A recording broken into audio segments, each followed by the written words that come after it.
देवशैनी एकादशी की व्रत कथा। आषाढ़ मास के शुक्ल पक्ष की एकादशी तिथि को देवशैनी एकादशी कहा जाता है। इसी दिन से भगवान विष्णु क्षीर सागर की अनंत शैया पर गहरी नींद में चले जाते हैं। इसके बाद कार्तिक मास की एकादशी तिथि को भगवान विष्णु योग निद्रा से निकलते हैं और इसी दौरान भगवान शिव सृष्टि का संचालन करते हैं। देवशैनी एकादशी की कथा के अनुसार एक बार राजा बलि ने तीनों लोकों पर अपना अधिकार जमा लिया। यह देखकर भगवान इंद्र और अन्य देवी देवता घबरा गए और भगवान विष्णु की शरण में चले गए। सभी देवी देवताओं को परेशान देखकर भगवान विष्णु ने वामन अवतार धारण कर लिया और राजा बलि से भिक्षा मांगने जा पहुँचे। राजा बलि ने वामन देवता से कहा, जो मांगना चाहते हैं मांग लीजिए। इस पर वामन देवता ने भिक्षा में 3 पग भूमि मांग ली। पहले और दूसरे पग से वामन देवता ने धरती और आकाश और पूरा संसार नाप लिया। जब तीसरे पग के लिए कोई जगह नहीं बची तो राजा बलि से वामन देवता ने पूछा कि तीसरा पग मैं कहाँ रखूं? तब राजा बलि ने अपना सर आगे कर दिया।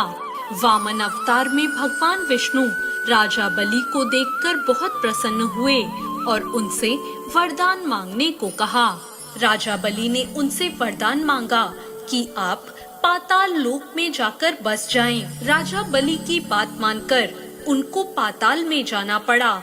ऐसा करने से सभी देवी देवता और माँ लक्ष्मी परेशान हो गए और अब अपने पति विष्णु जी को वापस लाने के लिए माँ लक्ष्मी एक गरीब स्त्री का भेष धारण करके राजा बलि के पास गई और उन्हें अपना भाई बनाकर राखी बांध दी और उन्होंने उपहार के रूप में विष्णु जी को पाताल लोक से वापस ले जाने का वरदान ले लिया।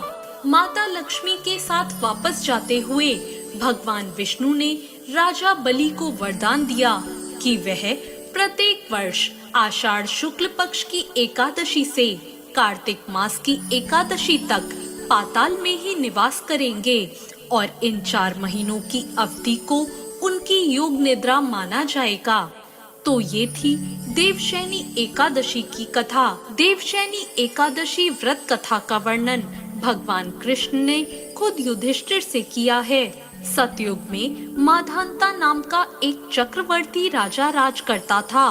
उसके राज्य में 3 साल तक वर्षा नहीं हुई थी, जिसकी वजह से राज्य में भयंकर अकाल पड़ गया।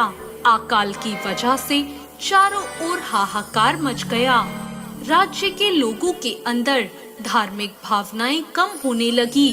प्रजा राजा के पास जाकर अपना दर्द बताती, जिससे राजा भी बहुत चिंतित थे।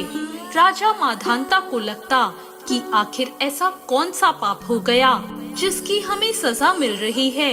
इस संकट से मुक्ति पाने के लिए राजा अपनी सेना के साथ ब्रह्मा जी के पुत्र अंगिरा ऋषि के आश्रम पहुँचे। अंगिरा ऋषि ने उनके आने का कारण पूछा।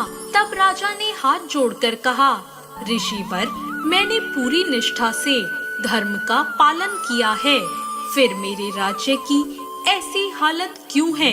कृपा करके मुझे इसका समाधान बताइए।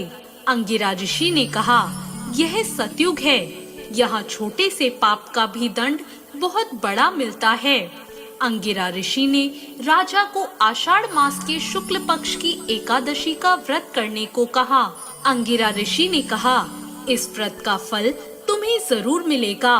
महर्षि अंगिरा के निर्देश का पालन करते हुए राजा अपनी राजधानी वापस आ गए और उन्होंने चारों वर्णों सहित देवशैनी एकादशी का व्रत पूरा किया, जिसके फलस्वरूप उनके राज्य में मूसलाधार वर्षा हुई, जिससे एक बार फिर राजा के राज्य में खुशहाली छा गई।